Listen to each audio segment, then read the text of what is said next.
Damage, damage, damage. So boring.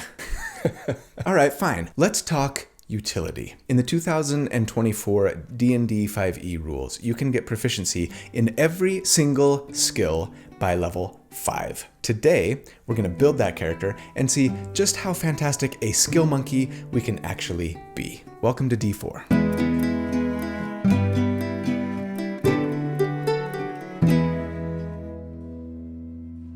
Hey everyone, so here at D4, every week I take a deep dive into one specific character build for my favorite role-playing games. I like to crunch numbers about them, usually I like to theorycraft about them, not so that I can tell you the right way or the best way even to play a character, but to explore one potential way to build something in the hopes of creating a character that's both really fun, but also really powerful to play. So if you also enjoy creating characters for your favorite role-playing games, or if you're just looking for tips or ideas on how to build something that you're thinking about playing, or if you just really like theory crafting, then welcome home.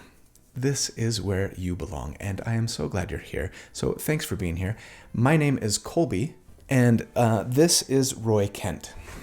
Right, so a few years ago, I was thrilled to discover that in D&D, you could be proficient in every skill by level 7. I made a build about it here, and I thought that the build worked pretty well, but as with a lot of things, 2024 rules made it just a little bit better, a little bit easier to hit that mark sooner, and then, thanks to one pretty significant rogue buff, made being proficient in every skill sort of better than it's ever been, or at least really awesome sooner than ever before. Of course, just because we can do a thing doesn't necessarily mean we should, right? The question I have is, will an ultimate skill monkey character be actually good at anything else? What will they do in combat? Well, I think, actually, yeah, they will be quite good. Better than ever, in fact. And as we build today, I'll kind of talk here and there as we go about alternatives you might want to pursue or slight changes you might want to make to add a little more damage or improve your support potential, etc., etc. Okay, ready to jump in? I proudly present episode number 208, the Ultimate Skill Monkey 2.0, Curious George, the monkey of all trades, the master of all trades. Forget monkey, how about the skill gorilla, the omni tool? All right, let's go, Mass Effect fans. Love that. The MacGyver, the polymath. There are just too many good ones here. Thanks to everyone in the Discord server, as always, for these and more fantastic suggestions. You guys bring it every time. But I think this time I'm going to go with Rad1228's suggestion here and call it the Swiss Army Soul Knife. Yeah. That's pretty good. Huge thanks to my good friend Randall Hampton for the fantastic artwork that he put together for this build. He does this every week. He's so talented. If you would be interested in checking out the other stuff that Randall does, or maybe reaching out to try and commission him to create some art for your character or even your entire party, I will put links in the video description as always on how to do so. And first, you guys, World Anvil. Seriously, why aren't you using World Anvil yet? Not you. I know you are. You're a genius. I was talking to everybody else. Okay, for reals, you are going to make your life so much easier if you master this incredible tool. And it is so easy to master. And it's not just one tool. It's 3 complete creative tool sets, a world building suite, an RPG campaign manager, and even a novel writing and publishing tool. For world builders and GMs, World Anvil is the Cadillac of world building, writing, and game mastering software. They have 25 world building article templates to make it easier than ever to build and flesh out your world in a way that is super accessible for your players. It's amazing for creating wiki-style presentations of your world and your writing, including interactive maps that can turn pre-existing maps into interactive pages, and their Chronicles feature, which can combine those maps with custom timelines you've created so that you can plot events across time and space all at once and be accessible to your players with a click of a button. For players, World Anvil is the most extensive character management tool you can find. We're talking character sheets, journals, inventory management, spell books, everything a player looking to lose themselves in their characters could want. And it's compatible with over 45 different TTRPG systems. But if you just want to use it as a writing tool to help you with your novel or like series of short stories, you'll find all the best tools in World Anvil to help you write, organize, and even present and publish rich settings with complex characters. Write, world build, and manage your story all in a single platform. So if you haven't yet, please go check out World Anvil, sign up for a free account, test out the waters. When you do, I would appreciate it if you would use the link in the video description and the pinned comment, of course, as always, so that they know I sent you. And yeah, if you decide to get a yearly subscription, which of course you would, if you use the code D4 at checkout, you will save an incredible 51%. You get an annual subscription. You get an annual subscription. 2 for the price of 1. So huge thanks to World Anvil for sponsoring the video today. I genuinely appreciate your guys' support. It means a lot. Okay, let's get back to the build. All right, at level 1, for our starting class, we are going Rogue, of course. Rogues uniquely get 4 skill proficiencies if you start Rogue, more than any other class. And while, sure, multiclassing into them later gets you 1, multiclassing into other classes can get you that 1 more proficiency as well. So if our number 1 goal with the build is to get proficiency in all 18 skills as soon as possible, then starting Rogue is a must-do. And also, you get so much bang for your buck with a single level of Rogue, especially as a skill monkey who's probably going to be the party's scout and trap finder and lock picker, I would assume, right? I'll lay out the proficiencies that I think I would take every time we have to pick one. You don't have to follow this path exactly, but I think it's the order that I would go in. There's plenty of wiggle room if you want to prioritize one skill over another. As for the 4 proficiencies that we'd get by starting Rogue, I'm going to take Acrobatics, Perception, Insight, and Stealth. For our species, I think we have to go human. First, they get a proficiency in any skill of their choice, and I appreciate the versatility there. I'm going to take Athletics for that proficiency. That's 5 total now. But more importantly, they get 2 origin feats. We get 1 with our background, of course, and if you can't use a custom or old background, go ahead and grab Charlatan here. I think it works well thematically.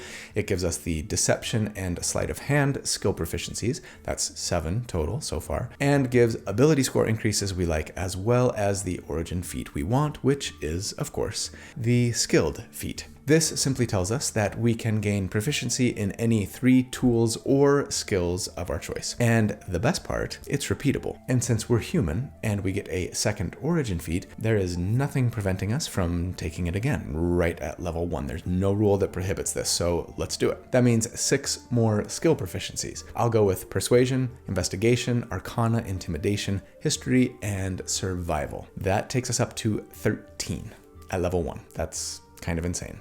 We got only 5 to go. So for our starting ability scores, I'm going to assume we go the point buy method as always and say let's take a 15 dexterity plus 2, a 13 constitution plus 1, a 13 wisdom, and a 14 charisma. Now, we don't technically need a 13 wisdom here. I like having it in case we want to do some multiclassing. It would be required for later. And I also like having it because it's an important saving throw and important for skills like perception, right? But you could absolutely decide to bump your charisma higher if you wanted instead. As for our starting equipment, let's grab some studded leather and then either a light crossbow if we want to stay at range, or if we want to do a little more damage and live a little more dangerously, a short sword in a scimitar, since at level 1 rogue we get weapon masteries. And we could take the light crossbow if we wanted, which has slow, and that's nice for keeping our enemies at range for sure. But probably your highest damage route would be to take the short sword for Vex and the scimitar for Nick, letting us make 2 attacks with our action, potentially with an easy shot at advantage to set up sneak attack thanks to Vex, right?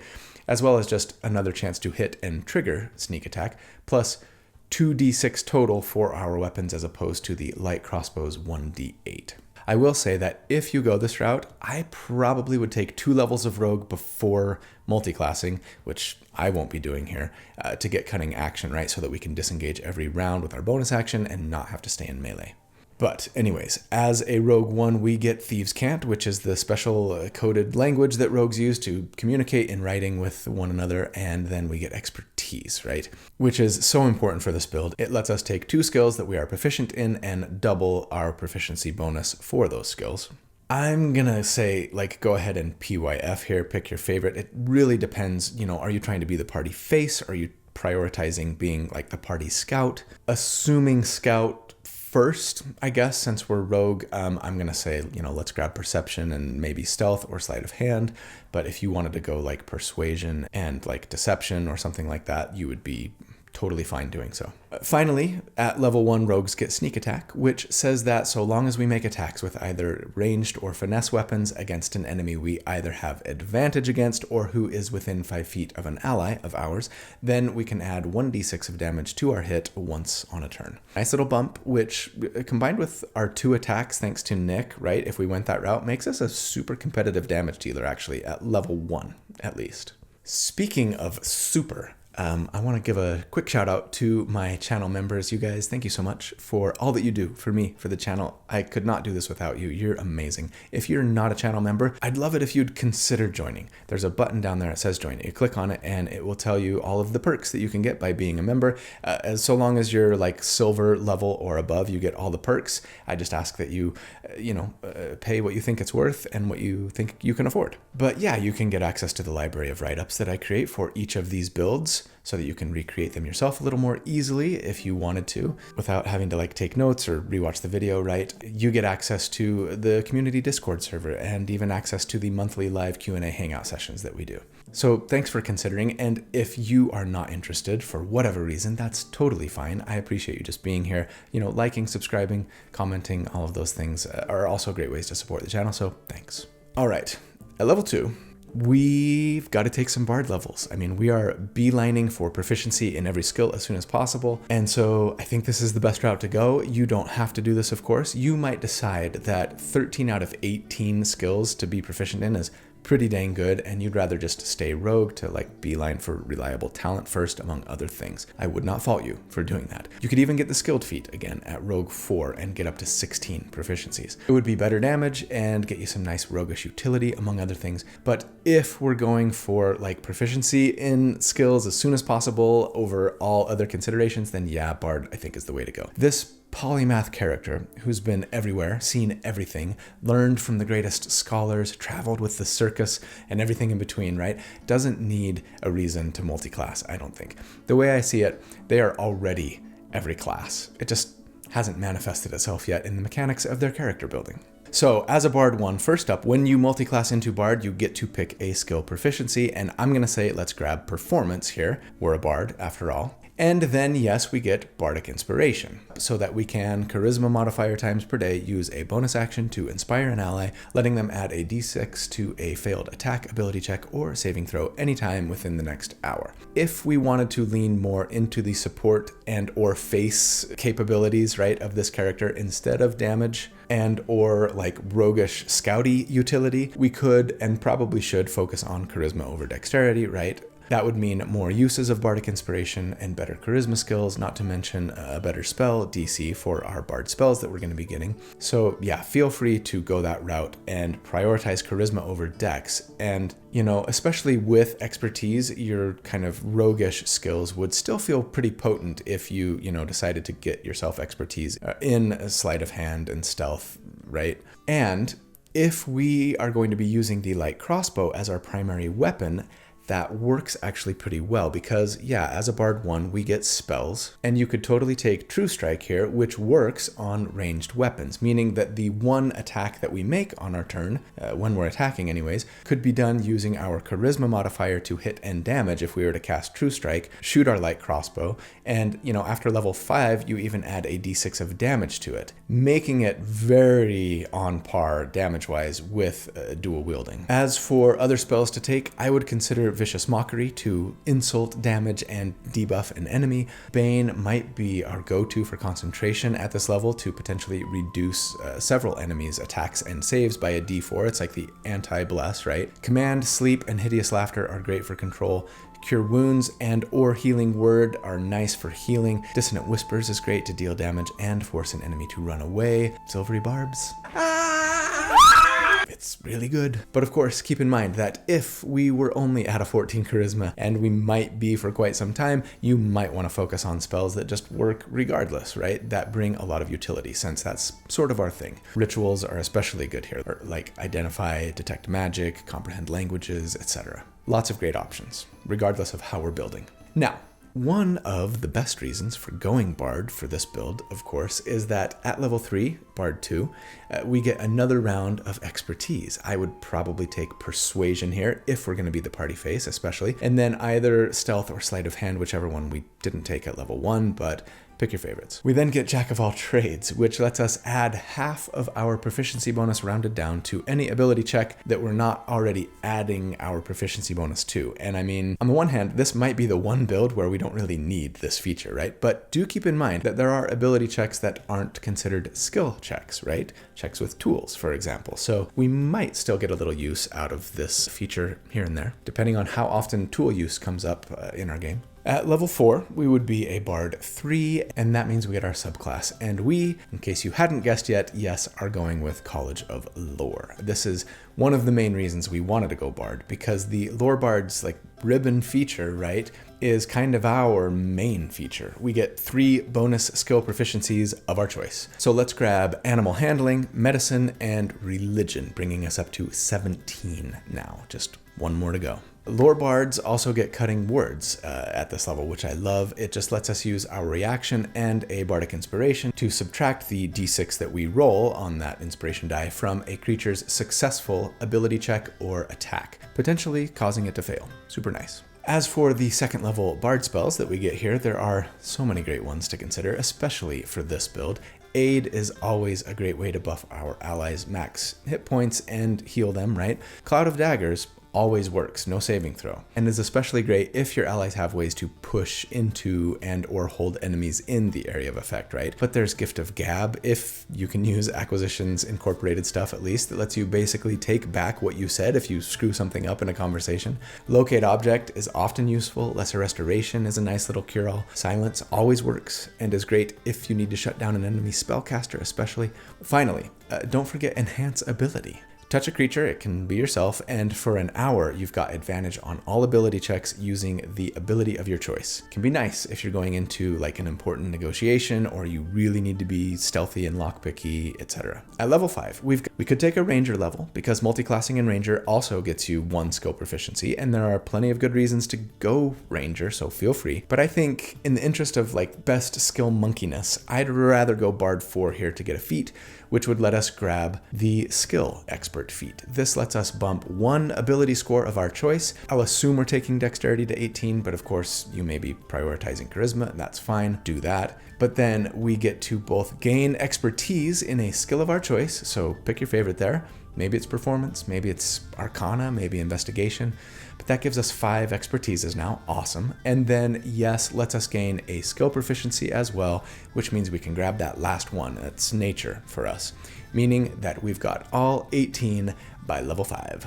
Woohoo. All right, so where we go from here is of course going to be up to you. More Bard levels kind of feels almost like a no-brainer if you want to lean more into the support aspect of what you're doing, especially if you went Charisma first and want to get your inspirations back on a short rest, 3rd level Bard spells, etc., then do that. If you want to pivot and really focus on more damage, you could take Ranger levels starting now, I think, or sure, last level. Eventually we'd get up to extra attack with Ranger, some extra damage from Hunter's Mark potentially, and then we would want to go Fey Wanderer for our subclass, which gets us some nice additional utility, adding our Wisdom modifier to all Charisma checks, which would make us a bit of a super face potentially, right? We get expertise in 1 more skill going that route as well. I think for me, if I were truly focused on being the ultimate skill monkey, though, I'd go back to Rogue here. So let's explore that option instead. This means that we would now be a Rogue 2 and would get Cunning Action, which yes, lets us disengage, dash, or hide as a bonus action. Very nice for those of us playing a bit more hit and run as opposed to wanting to stand in there and go toe to toe, right? Okay, at level 6, I usually pause and do a damage report of some kind, but we're not really all that focused on damage, so instead let's do a skill check in. Sure. I mean, again, our damage isn't bad for what we are. A couple of attacks on our turn if we're dual wielding, doing what? 3d6 plus 4 total damage in that scenario, right? About 15 DPR on a skill monkey, support and utility focused character, I'll take it. Light crossbow users focused on true strike and charisma wouldn't be much worse off. A d8 plus 2d6 plus 4, for slightly more actually, if the attack hits. Though with fewer chances to trigger sneak attack, the average damage is probably a skosh lower for your ranged damage dealer, depending on the enemy's armor class. But I mean, it's basically a wash. As for what we're capable of outside of combat, proficiency in every single skill and expertise in almost a third of them, that's fantastic. Right now, the best bonus that we would have on our strongest skill checks would be a plus 10. And even our worst ones, say on like athletics maybe, or like a religion check where we dumped the ability score and didn't take expertise, we'd still have a plus 2. But it is about to get oh so much better. So at level 7, we would be a rogue 3, and first off, that means we get steady aim, which lets us have advantage on our next attack this turn if we spend our bonus action for it, and we don't move before or after. Pretty steep price to pay unless you're making attacks from horseback or something where your mount isn't prohibited from moving. I like this more on a ranged character than I do, on a melee damage dealer, and hey, it's a nice option to have if we need it, if it makes sense. But then yes, we get our subclass here, and we of course have got to go Soul Knife, don't we? Yes, we do. Because Soul Knives are the best skill monkeys of all rogues, if you didn't know. What I'd love to know is, why is this polymath of yours suddenly psychic? Actually, maybe that's not too far of a stretch. They've just learned so many things in their lives. They clearly have an incredibly amazing brain. This is just the natural evolution of our we do and know everything selves with our 8 intelligence. Hey, our knowledge is learned through experience maybe. We were just bad test takers, okay? Anyways, Soul Knives get 2 features here, but really it's more like 3. First up, they get Psionic Power, which gives us 4 Psionic Energy dice per short rest that are d6s for now. They're like similar to Battlemaster Superiority dice, right? We can use them for one of 2 things. Psychic Whispers lets us use a die, actually the first time we use this per day is free, but anyways, to take the magic action and establish a telepathic link between ourselves and our proficiency bonus number of other creatures, so 3 more for now. And that link lasts for a number of hours equal to what we roll on our energy die. No action required from that point on to communicate telepathically with each other for up to a mile away. Messaging got nothing on this feature. So good, so useful in so many situations. But then best of all, for us, we get Psi Bolstered Knack here as well, which says that if we fail an ability check using a skill that we're proficient in, and that's all of them, and actually this works on tools as well, so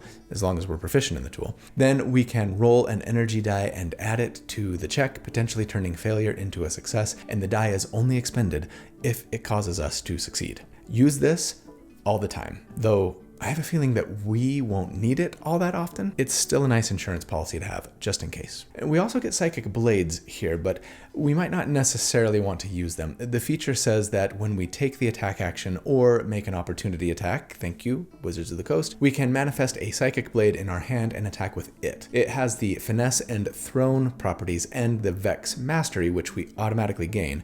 So it almost could replace our short sword here, but there's one glaring problem with the Psychic Blade, and it's that it, bafflingly to me, doesn't have the light property as well. And as a result, rules as written cannot be used for 2-weapon fighting. I made the mistake of missing this in that first Soul Knife build that I did, right, a few weeks ago, and had to kind of edit the video before I released it to kind of go, whoa, these don't have the light property? What the crap? I still have a hard time believing that, if I'm being honest. I'm sure in Wizards of the Coast's mind, they just figured like, well, as a bonus action, part of this feature, right, you can summon a second blade and use it. So it basically functions exactly like light weapons and 2-weapon fighting. But of course, in that scenario, they kind of forgot that the new Nick weapon mastery exists. So would you rather summon an attack with 2 psychic blades that can't benefit from increases that magic weapons get without some homebrew, right, that deal a d6 and a d4 damage and require our bonus action if we wanted to use both, or just stick to the short sword and scimitar, which might be a +1 or better by now. Both of them do a d6 of damage, and both can be used with our action, leaving our bonus action free. It seems to me like unless you really need to be throwing your weapons, or you really need the weapons to deal psychic damage, which these do, right, then you're almost never going to use them. And that's a real shame. Oh well, We're not really here for the damage, or even the psychic blades anyways, but here's hoping that your DM allows them to be considered light, in which case you could ditch the short sword, make one attack with the first psychic blade, make a second attack with your Nicky scimitar, stow it, right, and then make a bonus action attack with psychic blade number 2, if you have your bonus action free, and that was kind of the route I assumed we were going with that original soul knife build. Of course, speaking of damage, don't forget that our sneak attack does get a bump here to 2d6 on a turn. At level 8, we would be a rogue 4, and that means we get a feat. And again, what we take kind of depends on what you want out of the character. Skill expert, alas, is not repeatable, but we could take observant. This would let us bump our intelligence or wisdom. It might not be bad, especially if we started with a wisdom 13, right? Take us to wisdom 14, and then gives us expertise in either insight, investigation, or perception. Plus lets us take the search action as a bonus action. I love the idea of having 6 expertises and a better wisdom modifier. This is probably the route I would go if I really wanted to just be the best skill monkey ever, right? As an aside, the Keen Mind feat does something very similar. We could take that here instead, or maybe next time we get a feat to just keep stacking those expertises. Alternatively, bumping our dexterity or our charisma here is also super appealing. With a dexterity increase, we're going to get a bump to our dexterity skills and a bump to our initiative, and sure, probably more damage if we're dual wielding anyways. With a charisma bump, of course, we'd be an even better face, we'd have better spells. And yes, of course, if you were to bump charisma, then that's going to mean better spells, it's going to mean more bardic inspirations, better skill checks for all of your party face things, and yeah, more damage if you're using True Strike. So any of those options are good ones, depending on what you're going for. At level 9, we would be a rogue 5, and that means we get the new Cunning Strike, which lets us sacrifice a d6 of our sneak attack damage when we hit with it to do one of 3 things. If we want, force a constitution save or poison the enemy for a minute, though they do get to repeat the save at the end of every turn. Still a very potent debuff, probably something I would be using all the time on this character. Alternatively, we can force a dexterity save or knock them prone if they are large or smaller, or immediately move up to half our speed without provoking opportunity attacks. And I kind of love that feature on this character, where we could potentially be using a bonus action to make a third attack if our DM granted those psychic blades to be considered light weapons, right? And then still slip away without needing to use cunning action to take the disengage action. Sure, since we don't have the 2-weapon fighting style, giving up a d6 of sneak attack damage for a d4 of offhand psychic blade damage in that scenario is not a great trade damage-wise, but in case we had missed our other chances at landing a sneak attack, it's nice to have a bonus action attack option that would still let us slip away if need be, right? Regardless, hooray for options and utility and debuffing. We get the fantastic Uncanny Dodge here as well, letting us use our reaction to halve the damage against us when hit with an attack. Hooray for survivability. And don't forget that our sneak attack damage gets bumped here to 3d6, and our psionic energy die goes up to a d8. I really wish that the damage of our psychic blades would scale at the same rate as our psionic power die, especially since we're giving up potentially using a magic weapon to use it instead, right? WotC really should have built some better scaling into that thing here. Anyways, at level 9, let's do another skill check. Since last check, we've added boatloads of utility, debuffing options, some damage increases, and defensive prowess. But as far as our skill monkeyness is concerned, we've probably capped our most important ability score or picked up another expertise, right? And added what is now a d8 to any failed ability check we make, which means that our very best ability checks with a capped ability score and expertise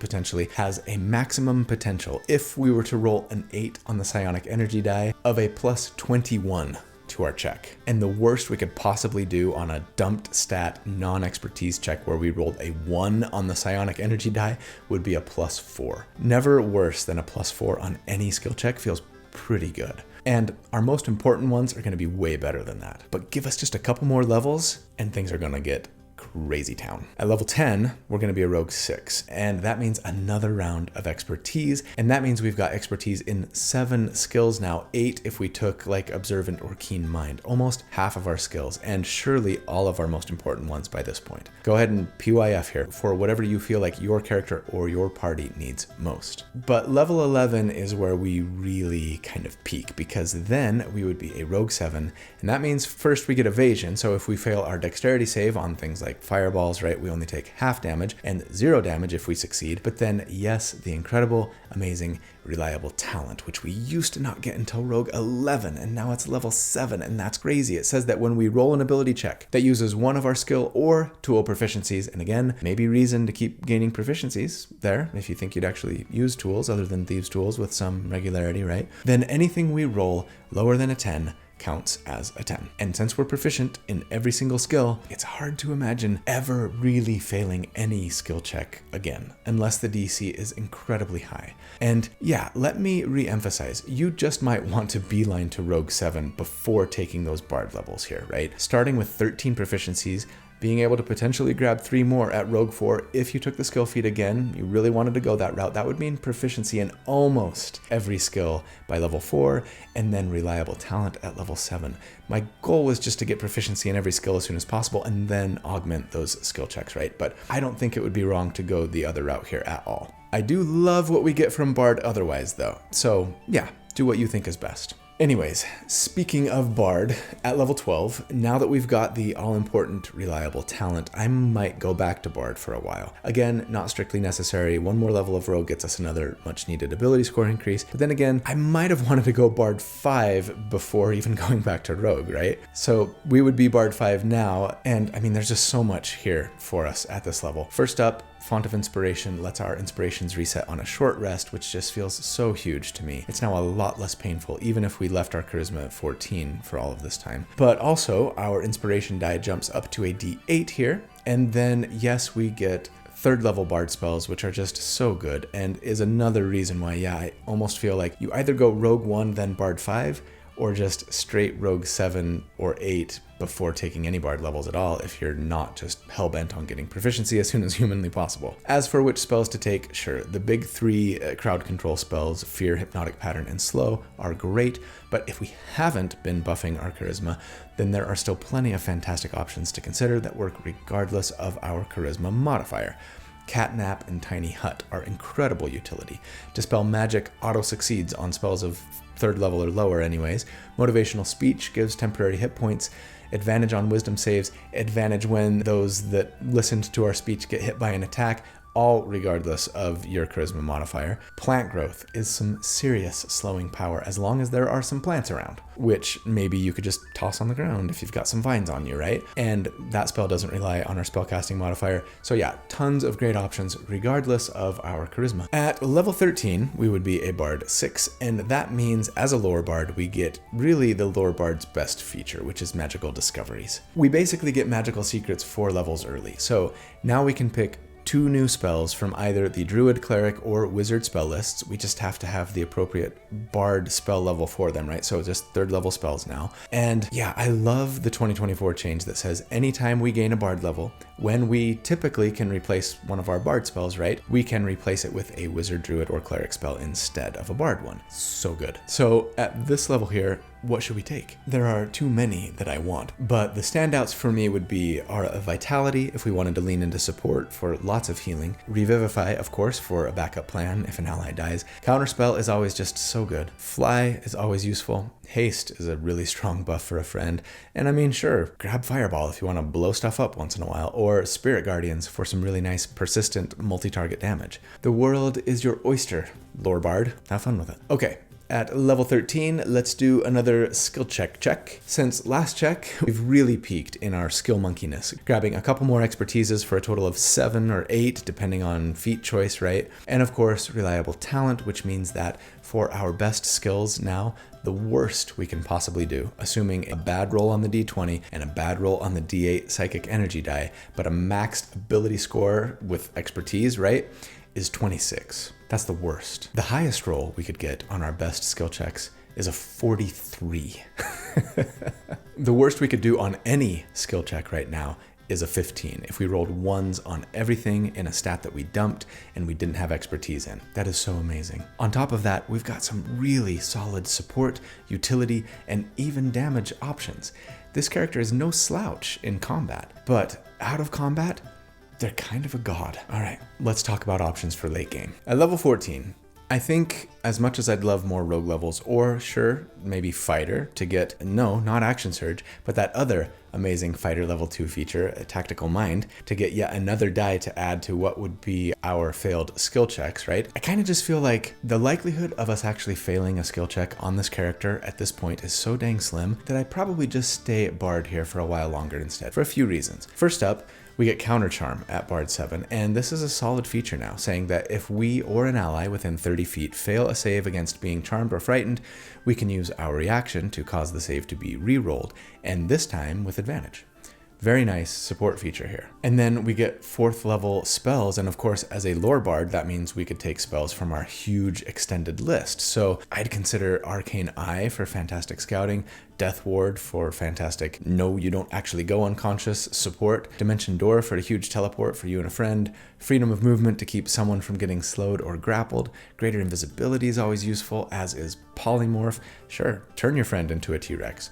Or yourself, if you're feeling spicy. Just so many great options to choose from here. At level 15, we would be a Bard 8. That means we get another feat. And, again, this is largely going to depend on what you didn't take last time, but I'd probably be looking for Observant or Keen Mind if I didn't take it yet, or yes, to bump my more important ability scores, whether that's to max out a Charisma or Dexterity ability, or even to shore up a weakness, right? Since you've got expertise in all of your Charisma and Dexterity skills at this point, potentially, and so maybe you don't really worry about them anymore, but you want to bump your intelligence or strength. At level 16, we would be a Bard 9, and this is kind of the main reason for staying Bard on this build, I think, because we get another round of expertise at Bard 9. 2 more skills to have expertise in here brings our total now to 9 or 10, maybe even 11, depending on what feats we've been taking along the way, that we can never roll lower than a 10 on. That is just so good. But of course, there's another huge reason to go Bard 9, and that's 5th level spells, right? And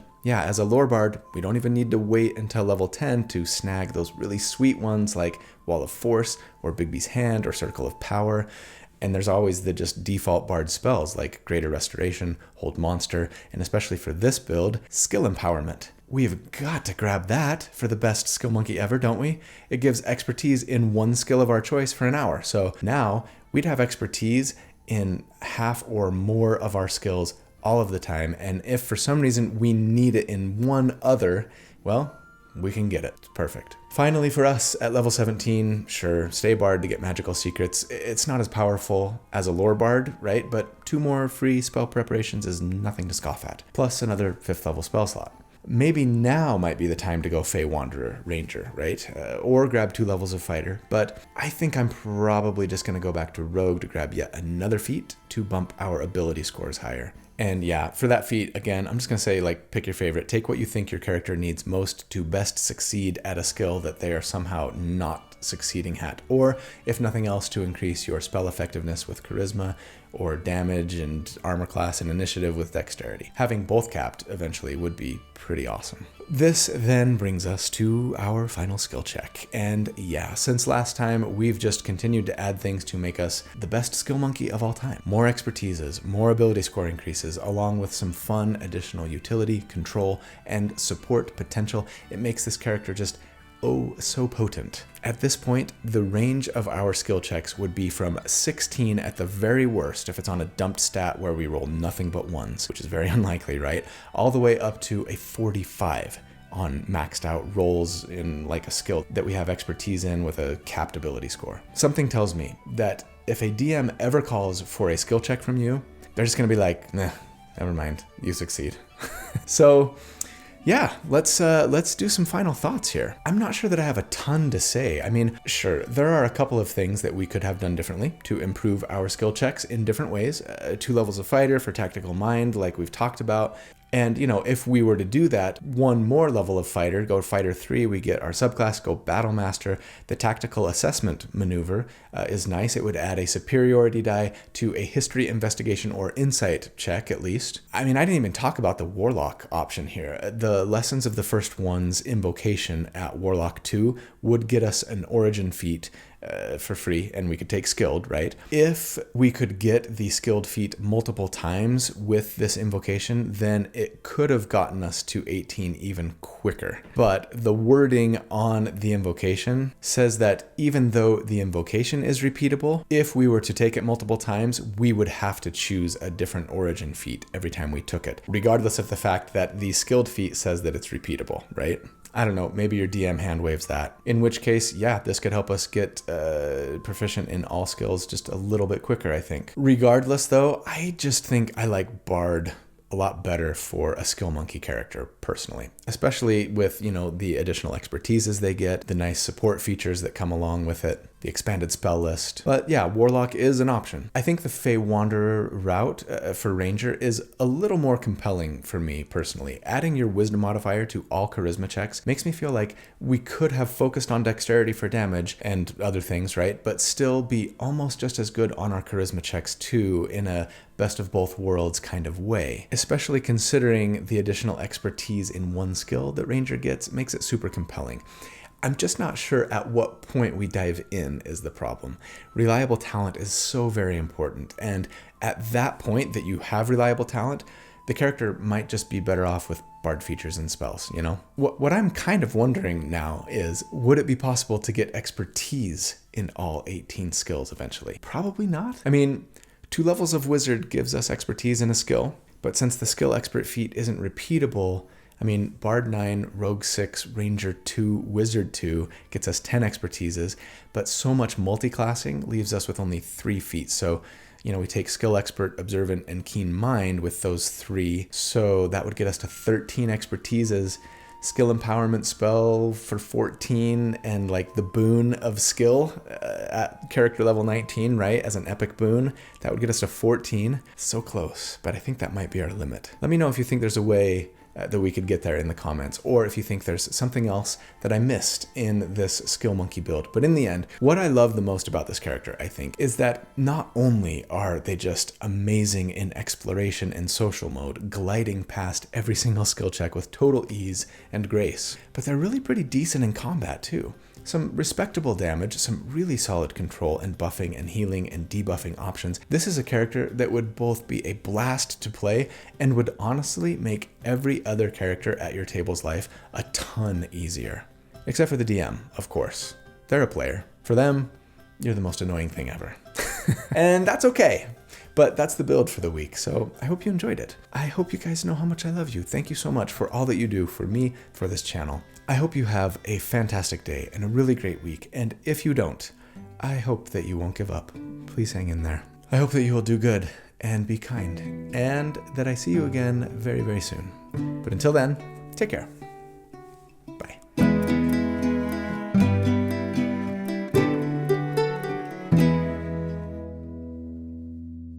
When the night has come, bum, bum, bum, and the land is dark, and the moon is the only light we'll see, bum, bum, bum.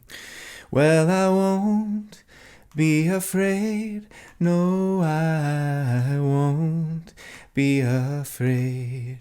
Just as long as you stand by me. So darling, darling, stand by me. Oh, stand by me. Oh, stand now. Bum, bum, bum, stand by me. I was in the just crummiest mood earlier today for a variety of reasons that I won't go into. And I decided before I recorded I needed to go to the gym and just listen to Weezer. And I tell you what, there are a few grumpy attitudes in life that cannot be improved by just an hour of sweating your guts out and listening to Weezer. What does that have to do with that song? They, in case you didn't know, if you're a fan, they released an album kind of a while back that's just like a bunch of covers, right? Mostly stuff from like the 80s, but sometimes earlier, in one case later. Anyways, the Teal album, it's fantastic. That song is on there. It's the last song on there, and they do a great cover of Stand By Me, and I love it, and it made me happy, and I feel way better now, and I'm ready to talk about D&D and smile. You probably thought that I was going to sing like Mr. Know-It-All or something by like Kelly Clarkson. But if I were to sing a song titled Mr. Know-It-All, it would 100% be Primus's version. They call me Mr. Know-It-All. That's a deep cut into my high school grungy existence for you there. The most frightening mosh pit that I've ever been in my life was, I think, the second time I saw Primus live. Or like series of short stories, or like shit. You get an annual subscription. All right, at level 2.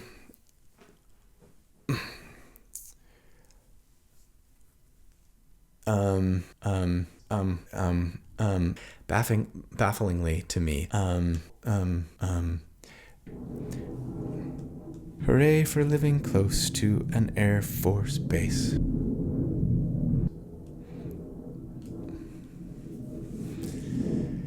In before somebody comments, that's the sound of freedom.